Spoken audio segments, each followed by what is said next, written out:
Hi viewers. ఈరోజు Madras high court and supreme court రెండు కూడా అటు రాష్ట్ర ప్రభుత్వాలని ఇటు కేంద్ర ప్రభుత్వాన్ని కీలకమైనటువంటి ప్రశ్నలతో అలా నించోబెట్టింది దేశం ముందు. ఎస్, ఎప్పుడైతే ఆ రకంగా కోర్టులు కొన్ని ప్రశ్నలు సంధించాయో అప్పుడు అసలు నిజాలన్నీ బయటకు వచ్చాయి. ఏంటి ఆ నిజాలు? మద్రాస్ హైకోర్టు క్లియర్గా అడిగింది. 4 నెలలుగా ఇప్పుడు సెకండ్ వేవ్ లో భాగంగా కరోనా కేసులు పెరగటం కావచ్చు, ఇబ్బందులు రావటం కావచ్చు జరుగుతూ ఉంది. ఓకే, కరోనా ఫస్ట్ వేవ్ వచ్చింది ఎప్పుడండి? 2020 జనవరి, లేదంటే 2020 మనం లాక్డౌన్ పెట్టిన దగ్గర నుంచి మాట్లాడుకుందాం. మార్చి దగ్గర నుంచి చేసుకుందాం, ఓకేనా?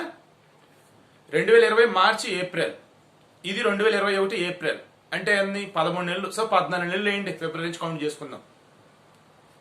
ఈ 14 నెలల్లో మీరేం చేస్తున్నారు? ఫస్ట్ వేవ్ తగ్గిపోయింది, ఈ కేసులు రావని అనుకున్నారా? మిగతా దేశాల్లో సెకండ్ వేవ్ వచ్చి కుప్పల తెప్పలుగా మనుషులు చనిపోలేదా? కేసులు పెరిగి హాస్పిటల్లో బెడ్స్ ఖాళీ లేక ఇబ్బందులు ఎదురవలేదా? కరోనా ట్రీట్మెంట్ చేస్తున్నప్పుడు అవసరమయ్యేది ఏంటి? Oxygen beds, ICU, ventilators and remdesivir, favipiravir, ఇంకా ఏమైనా ఉంటే లైక్ ఈ వేలు, ఇవన్నీ. అవునా కాదా? మరి ఇవన్నీ మీరు ఎందుకు సిద్ధం చేసుకోవాలా? No answer. I think answer అని చెప్పారా? మరి నాకు తెలిసి బెస్ట్ ఆన్సర్ లేదంటే జెన్యున్ ఆన్సర్ అయితే చెప్పుండకపోవచ్చు. ఏం చేశారు 14 నెలలు బట్టి? అవునా, అది ఒకసారి ఆలోచించండి. ఇక సుప్రీంకోర్టు, అసలు కేంద్రమైనా ఇటు రాష్ట్ర ప్రభుత్వాలైనా ఏం చేస్తున్నాయి? మెడికల్ స్టాఫ్లో డాక్టర్లు, నర్సులు, రిమైనింగ్ స్టాఫ్కే ఆసుపత్రుల్లో బెడ్లు లేక అంత అల్లల్లాడిపోతా ఉన్నారు.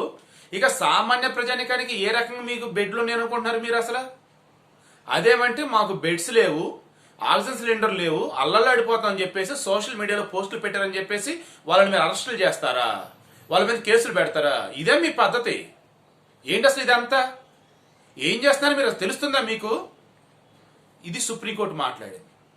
అప్పుడు కేంద్రాలకి, రాష్ట్రాలకి వాళ్ళు చేసిన తప్పులేంటో, వాళ్ళు ఇన్ని రోజులుగా చేస్తున్నదేంటో కనీసం కొంచెమైనా సరే తెలిసిందేమో నాకైతే అనిపిస్తాం.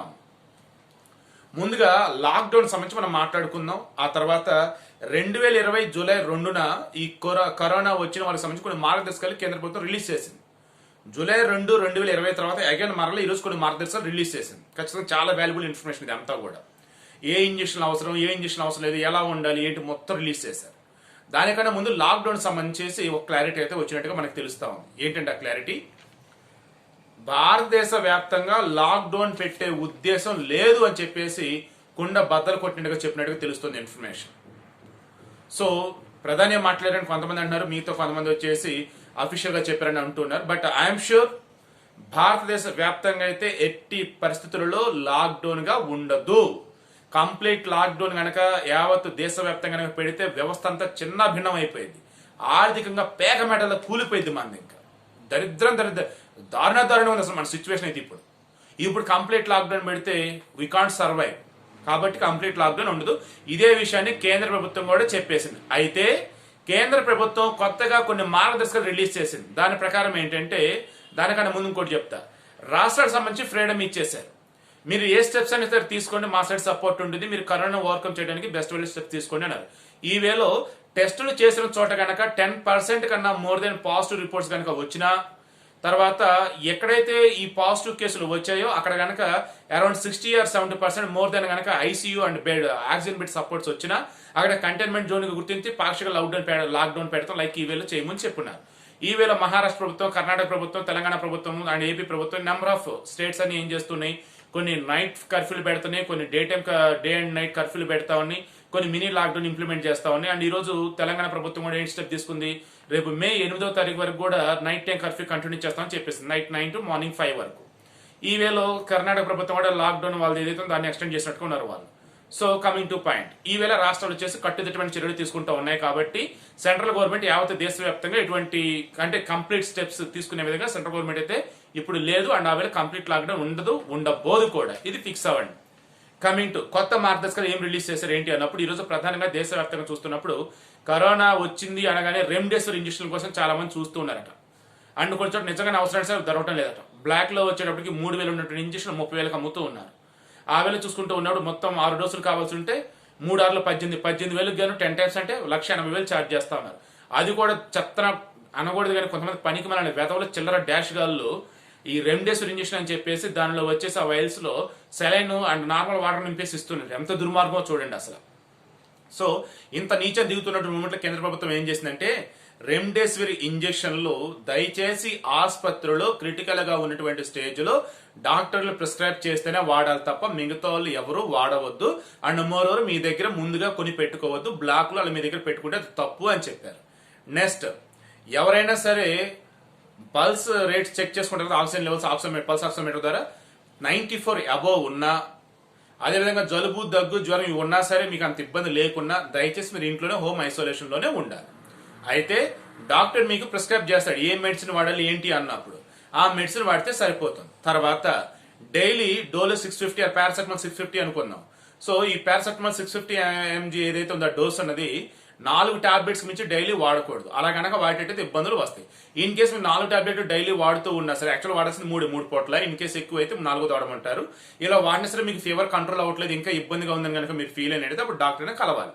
తర్వాత మీకు 1 వీక్ గా ఈ మందులన్నీ వాడుతున్నారు, డాక్టర్ ప్రిస్క్రైబ్ చేసిన అయినా సరే మీకు కంట్రోల్ అవ్వటం లేదు, జలుబు దగ్గు జ్వరం అలా అని చెప్పేసి మీకు శ్వాసపరంగా ఇబ్బందులు లేవు, అప్పుడు వాళ్ళు మీకు ప్రిస్క్రైబ్ చేస్తారు. ఏమనంటే ఈ non steroid anti inflammatory drugs ఏవైతే ఉంటాయో అవి మీకు ప్రిస్క్రైబ్ చేస్తారు, అవి వాడిని అని చెప్తాను. At the same time ivermectin అని చెప్పేసి ఎంటీ స్టమక్ తో వేస్తుంటారు పొరగడుపున, ఆ టాబ్లెట్స్ వాళ్ళు ప్రిఫర్ చేస్తారు, వాడిని అని చెప్తాను. తర్వాత మనం రెగ్యులర్ గా వాట్సాప్ లో ఫేస్బుక్ లో చూస్తుంటాం చూసారా, అవి ఇస్తారు అఫీషియల్ గానే మన వాళ్ళు ఇచ్చారు. ఏంటంటే గోరువెచ్చని నీటితో మీరు పుక్కులిస్తూ ఉండండి, గార్లింగ్ చేస్తూ ఉండండి అని చెప్పేసి మన వాళ్ళు చేస్తూ ఉంటారు చూసారా గార్లింగ్, అది చేయండి, పుక్కులు ఇచ్చేస్తూ క్లీన్ చేసుకుంటా ఉండండి ఎప్పటికప్పుడు అని చెప్పారు. తర్వాత డైలీ 2 టైమ్స్ వేపర్ అయితే పెట్టండి అని చెప్తున్నారు, ఆవిరి పట్టండి డైలీ 2 టైమ్స్ అని. తర్వాత మీరు మాక్సిమం తీసుకునే ఫుడ్ ఏదైతే ఉందో అది వేడిగా ఉంటేనే బెటర్, అలా అని చెప్పేసి డైజెస్టివ్ ఫుడ్ ఏదైతే ఉందో అదే తీసుకోండి, హెవీ ఫుడ్ గా దయచేసి తీసుకోవద్దు.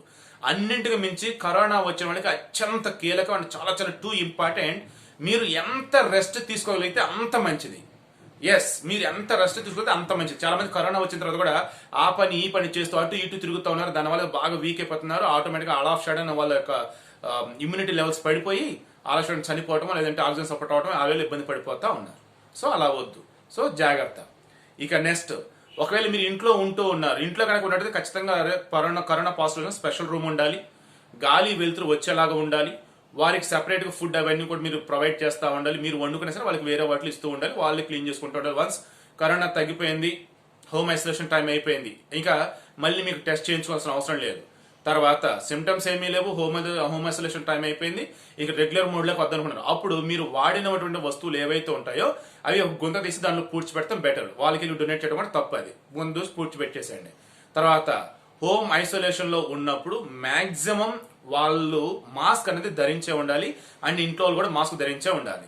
ఈ మాస్క్ కూడా వాళ్ళు ఏం చెప్తున్నారంటే మాక్సిమం సోడియం హైపోక్లోరైట్ ద్రావణంలో దాన్ని క్లీన్ చేయండి అని చెప్తా ఉన్నారు ఆ మాస్కుల్ని. తర్వాత వాళ్ళ పట్ల కూడా సెపరేట్ గా వాష్ చేయమని చెప్తా ఉన్నారు. అండ్ అన్నిటికి మించి ఇక్కడ అత్యంత కీలకమైనది ఏంటి అంటే ఎట్టి పరిస్థితుల్లో కూడా హోమ్ ఐసోలేషన్ లో ఉన్నటువంటి టైంలో ప్రికాషన్స్ లేకుండా ఇంట్లో ఏ ఒక్కరు కూడా ఉండొద్దని చెప్తా ఉన్నారు. సో అది చాలా కీలకమైనది. వన్స్ ఈ సెకండ్ వేవ్ లో ఒకరికి వస్తే ఇంటిలో 10కి వస్తుంది, కాబట్టి చాలా జాగ్రత్తగా ఉండటం ముఖ్యం. సో ఇక కన్క్లూజన్ ఇచ్చేస్తున్నాను చూడండి, లాక్డౌన్ ఉండటం లేదు, ఉండబోదు, దేశవ్యాప్తంగా ఉంటే ఆయా రాష్ట్రాల్లో ఆయా ప్రాంతాల్లో ఉంటుంది. నెక్స్ట్, కరోనా మార్గదర్శకాలు ఆల్రెడీ రిలీజ్ చేశారు. ఎప్పుడు మీరు 94 కన్నా ఆక్సిజన్ లెవెల్స్ కన్నా తక్కువైనా, మీకు ఏ కొంచెం టాబ్లెట్లు వేసుకున్నా కానీ తగ్గకుండా కనుక అదే సిమ్టమ్స్ కనుక అలాగే మిమ్మల్ని ఇబ్బంది పెడుతున్నా, శ్వాసపరంగా ఇన్ కేసు ఏదైనా హెల్త్ ఇష్యూస్ ఇంకా ఎక్కువ అవుతుంది అనిపించినా అప్పుడు మీరు హాస్పిటల్ అడ్మిట్ అవ్వాల్సి ఉంటుంది, ఆటోమేటిక్గా మీకు ట్రీట్మెంట్ అనేది ఇస్తారు. ఇక ఆల్రెడీ ఈ రెమ్డెసివిర్ ఇంజెక్షన్ సంబంధించేసి ఆల్రెడీ వేరే దేశం నుంచి వేలల్లో తెప్పించున్నారు. అండ్ ప్రైవేట్ సంబంధించేసి ఏవైతే గతంలో వ్యాక్సిన్లు అంటూ ఉన్నారో ఆ వ్యాక్సిన్ ప్లస్ ప్రాసెస్ అది కూడా ఇప్పుడు ఇంపార్టెంట్ కాబట్టి వాళ్ళకి ఆపుతున్నారు, ప్రైవేట్ వాటిలోనే ఓకే అంటున్నారు. సో వ్యాక్సిన్ కూడా రెడీ చేయబోతా ఉన్నారు. బట్ కర్ణాటక, తెలంగాణ, ఆంధ్రప్రదేశ్ లో మాత్రం 18 సంవత్సరాలు పైబడిన వాళ్ళకి ఇప్పుడు ఇవ్వలేమని అంటున్నారు.